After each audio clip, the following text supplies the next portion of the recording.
Hi students, today we are going to start a new lesson, 5th unit supplement reader, a day in 2889 of an American journalist. So, அதாவது 2889ல எப்படி இருக்கும் இந்த world வந்து அந்த டெக்னாலஜியோட டெவலப்மெண்ட்டில் என்ன மாதிரியான சேஞ்சஸ் எல்லாம் வந்திருக்கும் அப்படின்றது தான் we are going to see now. So இதனுடைய ஆத்தர் யார் அப்படின்னு பார்த்தோன்னா ஜூல்ஸ் வேர்ன். ஸோ இந்த யூனிட் நம்ம பார்த்தோன்னா இந்த யூனிட்டில் இருக்கிற prose poem and supplement reader so every thing depends upon the technologies how the technology was useful for the human being. So அந்த டெக்னாலஜிஸ் வந்து எப்படி ஹியூமன் பீயிங்க்கு யூஸ் ஆகுது அப்படின்றத பற்றி தான் கொடுத்துருக்குறாங்க. நம்ம ப்ரோஸ் என்ன அப்படின்னு பார்த்தோன்னா the secret of the missions. So அதுவும் மிஷன்ஸ் டெக்னாலஜிஸ் ரிலேட்டடாக இருக்குது. நம்ம ப்ரோஸ் என்ன அப்படின்னு பார்த்தா டெக் ப்ளூமர். ஸோ அதில் வந்து technology how it was useful for the disabled people. So disabled பீப்புளுக்கு என்ன மாதிரியெல்லாம் யூஸ்ஃபுல்லாக இருக்குது அப்படின்றத பார்த்தோம். Now for the supplement reader. So இந்த சப்ளிமெண்ட் ரீடர் ஸோ இப்போ நம்ம இருக்கிறது 2020. ஸோ இந்த 2020லே என்ன மாதிரி சேஞ்சஸ் இருக்குது, டெக்னாலஜிஸ் எப்படி வளர்ந்துருக்குதுன்றது நம்மளுக்கு தெரியும். அதுவே 2889ல் நம்ம எப்படி இருக்குவோம் அப்படின்றத அப்போவே என்ன பண்ணியிருக்காங்க, இமேஜின் பண்ணி எழுதி வச்சுருக்கிறாரு. ஸோ அதை தான் இங்கே நம்மளுக்கு ஒரு சப்ளிமெண்ட் ரீடராக கொடுத்துருக்காங்க. ஜூல்ஸ் வேர்ன் அவருடைய life time 1828 to 1905 was a French poet, playwright and novelist, but he earned his place on his list of great writers because of his futuristic adventures novel. So here இவர் வந்து ஒரு French poet, play right, ஒரு சில ப்ளேவும் எழுதியிருக்கிறாரு, at the same time நாவலும் எழுதியிருக்கிறாரு. Here நம்ம ஆத்தர் கிரேட் ரைட்டர்ஸோடைய லிஸ்ட்டில் எப்படி வந்தார் அப்படின்னு பார்த்தோன்னா அவருடைய ஃப்யூச்சரிஸ்டிக் அட்வென்ச்சர்ஸ் நாவல், அதாவது ஃப்யூச்சரில் நடக்க போகிற ஒரு சில விஷயங்களை அட்வென்ச்சர்ஸாக ஒரு நாவலாக நிறையா எழுதியிருக்கிறாரு. அதில் தான் he got a great name. So அவருக்கு வந்து ஒரு நல்ல பேர் புகழ் கிடச்சிது. He has been called the father of science fiction and has had an incalculable influence on the development of science fiction writing. So இவரை வந்து என்னென்னு கூப்பிட்றாங்க அப்படின்னு பார்த்தோன்னா ஃபாதர் ஆஃப் சயின்ஸ் ஃபிக்ஷன் அப்படின்னு சொல்கிறாங்க. அட் த சேம் டைம் அவருடைய works எல்லாம் எப்படி இருக்குது அப்படின்னு பார்த்தோன்னாக்க அதில் என்ன இன்ஃப்ளூயன்ஸ் ஆகிருக்கு அப்படின்னு பார்த்தாக்கா டெவலப்மெண்ட் ஆஃப் சயின்ஸ், அந்த சயின்ஸ் ஃபிக்ஷன், அதாவது அறிவியலில் வர ஒரு சில கதைகள், அறிவியல் சார்ந்த கதைகள், கற்பனை கதைகள், அறிவியல் சார்ந்த கற்பனை கதைகள் அப்படின்னு சொல்கிறாங்க. இதை தான் சயின்ஸ் ஃபிக்ஷன் அப்படின்னு சொல்கிறாங்க. ஃப்யூச்சரில் டெக்னாலஜிஸ் இப்படியே வளர்ந்துட்டு வந்தால் என்ன மாதிரி சேஞ்சஸ் வரும், என்ன மாதிரியான மாற்றங்கள்லாம் வரும் அப்படின்றத தான் இவர் எழுதியிருக்கிறாரு. More interesting perhaps is his place as a prophet or predictor of a technology which wasn't to be invented until long after his death. So here இவர் வந்து இவருடைய ஒர்க்கில் வந்து எல்லாமே முன்னாடியே சொல்லியிருக்கிறாரு என்ன மாதிரியான டெவலப்மெண்ட்ஸ் இருக்கும் அப்படின்றத. அதனால் இவரை என்ன சொல்கிறாங்கன்னா ஒரு ப்ரெடிக்டர், அதாவது ஒரு தீர்க்கதரிசி, ஒரு ஜோதிடர். இப்போ ஜோதிடரெல்லாம் என்ன பண்ணுவாங்க, நடக்கக்கூடிய விஷயங்களை முன்னாடியே கணிச்சு சொல்லுவாங்க. அந்த மாதிரி தான் இவர் செஞ்சுருக்கிறாரு. இவருடைய ஒர்க்கு டெக்னாலஜிஸில் அப்படி தான் இருந்திருக்கு. அவருடைய இறக்கிறதுக்கு முன்னாடியே இப்போ நடக்கிற விஷயங்களெல்லாம் இந்த மாதிரி சேஞ்சஸ் வரும் அப்படின்றத முன்னாடியே அவர் எழுதி வச்சுட்டாரு. He puts a man on the moon, including in launch from a Florida launch pad to his splashdown in the Pacific. In 1863, he predicted the internet. So அதாவது மனிதன், ஹியூமன் வந்து நிலவுக்கு போவான். ஸோ அவன் இருக்கிற இடத்துல இருந்தே அவன் வந்து எந்த ஒரு ராக்கெட் லான்ச் எல்லாம் பண்ணுறாங்களே அந்த மாதிரி லான்ச் பண்ணுவான் இந்த ஸ்பெசிஃபிக்கில் அப்படின்லாம் சொல்லியிருக்கிறாரு. தென் இன்டர்நெட் வந்து இப்போ எப்படி நம்மளை ஆதிக்கம் செலுத்துது, how it was occupied for the human being. So இப்போ பார்த்தாக்கா நவடேஸ் ஸோ எல்லார் கையிலையும் ஸ்மார்ட் ஃபோன், இன்டர்நெட். ஸோ வேணுன்ற படமோ என்னவோ எல்லாமே நம்ம பார்த்துக்குறோம், மியூசிக் எல்லாமே கேட்டுக்கிறோம் with the help of the smart phone. So அதை தான் அவர் வந்து அப்போவே சொல்லியிருக்கிறாரு, உலகமே எப்படியா இருக்குன்னா அந்த இன்டர்நெட்டுக்குள்ளே மூழ்கி போயிருக்கும் அப்படின்ற விஷயத்தையும் அவர் சொல்லியிருக்கிறாரு.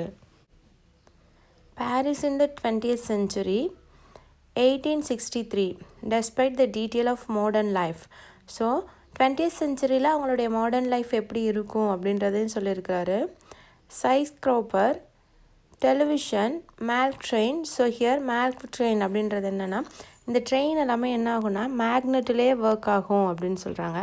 கம்ப்யூட்டர், ஸோ கம்ப்யூட்டரில் வந்து எப்படி டெவலப் ஆகிருக்குது, இப்போ வந்து அப்போல்லாம் கம்ப்யூட்டர்னாலே பார்க்குறதே ரொம்ப ரேராக இருக்கும், பட் இப்போ பார்த்தாக்கா எல்லார் வீட்டிலையுமே இருக்குது. And a culture preoccupied with internet. So இப்போ நம்மளுக்கு இருக்கிற கல்ச்சர் வந்து ஃபுல் அண்ட் ஃபுல் இன்டர்நெட், அதாவது இன்டர்நெட்டுக்கு நம்ம அடிக்ட் ஆகிருக்கிறோம், அதிலே நம்ம எல்லாருமே மூழ்கி போயிருக்கிறோம் அப்படின்றதையும் இவர் முன்னாடியே இவருடைய ஸ்டோரிஸில் எழுதியிருக்காரு. The story speaks about the people of the 29th century who live in fairyland. Surfeited as they are with marvel, they are indifferent to the presence of each new marvels. To the all seems natural. So here, 29th செஞ்சுரியில் இருக்கிற peoples இருக்கிறாங்க இல்லையா, அவங்க வந்து எங்கே இருக்கிறாங்க அப்படின்னு பார்த்தா ஒரு ஃபேரி லேண்டில் இருக்காங்க. அந்த ஃபேரி லேண்டில் வந்து நிறைய மார்வல்ஸ், நிறைய அற்புதங்கள், நிறைய வண்டர்ஃபுல்லான விஷயங்களெல்லாம் இருக்குது. பட் ஃபார் தேட், ஸோ அந்த வண்டர்ஃபுல்லான விஷயங்கள் எல்லாமே இவங்களுக்கு ஒரு சாதாரணமாக தெரியுது. நம்ம வந்து ஆச்சரியமாக பார்க்குற ஒரு விஷயம் அவங்களுக்கு வந்து ஒரு யூஷுவலாக நடக்கிற ஒரு விஷயம் மாதிரி தெரியுது. ஸோ அவங்களுக்கு எல்லாருமே அந்த பீப்புள்ஸ் எல்லாமே எப்படி இருக்காங்கன்னா நேச்சுரலாக இருக்காங்க. அவங்களுக்கு வந்து இந்த மாதிரி டிஃப்ரெண்ட்டாக டெக்னாலஜிஸ்லாம் டெவலப் ஆகிருக்கு அப்படியெல்லாம் திங்க் பண்ணலை அவங்க. So every thing was normal. Now move to the lesson. The year is 2889. The date 25th July and the place is the office block of the managing editor of the Earth Herald, the world large newspaper. So here நம்மளுக்கு story எப்படி start ஆகுது அப்படின்னு பார்த்தோன்னா, அது எந்த இடத்துல start ஆகுதுன்னு சொல்லிட்டு they are mentioning the place name. So 2889 25th July அன்னைக்கு நடக்கிற விஷயத்தை தான் சொல்கிறாங்க. ஸோ நம்மளுடைய அந்த பிளேஸ் எது அப்படின்னு பார்த்தோன்னா, அந்த எர்த் ஹெரால்ட் அப்படின்றது வேர்ல்டுலே ரொம்ப famous, at the same time largest news paper. So அங்கே அந்த நியூஸ் பேப்பர் ஆஃபீஸ் இருக்குது இல்லையா, அங்கே இருக்கிற மேனேஜிங் டைரக்டர், அதாவது மேனேஜிங் எடிட்டர், அவருடைய ஆஃபீஸ் பிளாக்ல தான் இப்போ நடக்குது. இப்போ அதை தான் நம்ம பார்க்க போகிறோம். In this futuristic story written in 889, the writer describes how he visualized the world 1000 years later. So here, இப்போ நம்ம 2020 இருக்கிறோம். ஸோ இன்னும் ஒரு 69 இயர்ஸ்க்கு அப்புறமா நம்ம இந்த வேர்ல்டு எப்படி இருக்கும், எப்படி டெவலப் ஆகிருக்கும் அப்படின்றத சொல்கிறாங்க. ஸோ இப்போது நம்மளுக்கு 69 இயர்ஸ் இருக்குது. இதுக்கு முன்னாடி இருக்கிறத பார்த்தாக்க 1889 ஆத்தர் என்ன பண்ணிட்டாருன்னா சொல்லிட்டாரு, வேர்ல்டு வந்து இதுக்கப்புறம் எப்படி டெவலப் ஆகும் அப்படின்றத விஷுவலைஸ் பண்ணி நம்மளுக்கு காட்சிப்படுத்தி சொல்லியிருக்கிறாரு. இன்னும் இவ்வளோ வருஷத்துக்கு அப்புறம் இன்னும் ஒரு 1000 இயர்ஸ்க்கு அப்புறம் உலகம் எப்படி இருக்கும், என்ன மாதிரியான சேஞ்சஸ் எல்லாம் இருக்கும் அப்படின்றத அப்போவே அவர் என்ன பண்ணியிருக்கிறாரு, அவருடைய கற்பனையில் ஸ்டோரிஸாக எழுதியிருக்காரு.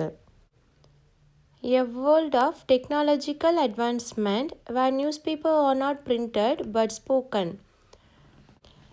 Here இன்னும் ஒரு 69 இயர்ஸ்க்கு அப்புறம் பார்த்தோன்னா, இப்போலாம் நம்ம என்ன பண்ணுறோம், நியூஸ் பேப்பர் வேணும்னா நம்ம ஆர்டர் பண்ணியிருப்போம், அந்த நியூஸ் பேப்பர் வீட்டுக்கு வரும், அந்த பேப்பர்ஸில் பிரிண்ட் ஆகிருக்கும், அதை எடுத்து நம்ம ஓப்பன் பண்ணி எந்த பேஜஸ் நம்மளுக்கு வேணுமோ அப்படி பார்த்துக்கலாம். பட் லேட்டர், ஸோ இந்த அட்வான்ஸ்மெண்ட்டால் என்ன ஆகும் அப்படின்னு பார்த்தா, நியூஸ் பேப்பர் வந்து நம்மக்கிட்ட பேசும் அப்படின்னு சொல்கிறாங்க.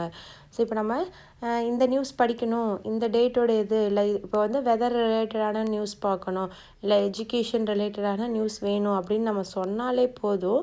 ஸோ அந்த நியூஸ் பேப்பரே என்ன பண்ணுமா, நம்மக்கிட்ட பேசும், அதுவே அந்த நியூஸ் எல்லாம் ரீட் பண்ணிடும். ஸோ அதை நம்ம just we want to listen, so அதை நம்ம லிசன் பண்ணால் மட்டும் போதும். That morning, Francis Bennett woke his rather a bad temper. This was 8 days since his wife had been in France and he was feeling a little lonely. So here, Francis Bennett இருக்கார் இல்லையா, அவர் வந்து பெட்லேருந்து எந்திரிக்கும் போதே கொஞ்சம் bad டெம்பரில் இருக்கிறாரு, அவருடைய மூடு வந்து கொஞ்சம் பேடாக இருக்குது அப்படின்னு சொல்கிறாங்க. ஏன் எதுக்கு அப்படின்னு நம்ம ரீசன் பார்த்தோன்னா, அவங்க ஒய்ஃப் வந்து பாரிஸ்க்கு போயிட்டு 8 days ஆகுது. So he was feeling lonely. So அவர் என்ன ஃபீல் பண்ணுறாருனா, கொஞ்சம் லோன்லியாக இருக்கிறதா அவர் வந்து ஃபீல் பண்ணிகிட்ருக்காரு. As soon as he woke, Francis Bennett switched on his phonotelephonic, whose wire lead to the house he owned his the Champs Elysees. So here அவர் எந்திரிச்ச உடனே என்ன பண்ணுறாருன்னா ஃபோனோடெலஃபிக் அதில் வந்து அவங்க ஒய்ஃப் கிட்ட பேசுகிறாரு. இந்த ஃபோனோடெலஃபிக் என்ன அப்படின்னு பார்த்தோன்னாக்க நம்ம வீடியோ கால் பேசுகிறோம் இல்லையா, அது மாதிரி தான். நம்ம டெலிஃபோனாக இருந்தது, அதுக்கப்புறம் வளர்ந்த டெக்னாலஜிஸ் தான் இந்த ஃபோனோடெலஃபோட்டிக். ஸோ இது மூலயமா நம்ம வீடியோ கால் மூலயமா அவங்கக்கிட்ட பேசிக்கலாம். இது வந்து இதனுடைய ஒயர் அவருடைய ஃப்ரான்சிஸ் வீட்டிலேருந்து அவங்க ஒய்ஃப் இருக்கிறாங்க இல்லையா, அங்கே சாம்ஸ் எலிசிஸில் வந்து கனெக்ட் ஆகிருக்குது. ஸோ அதனால் அவர் எந்திரிச்ச உடனே அவர் எப்போ வேணுமோ நினைக்கும் போதெல்லாம் he can speak to his wife in video call. So அந்த வீடியோ கால் மூலயமா அவங்க வந்து அவர் ஒய்ஃப் கிட்ட பேசிக்கலாம்.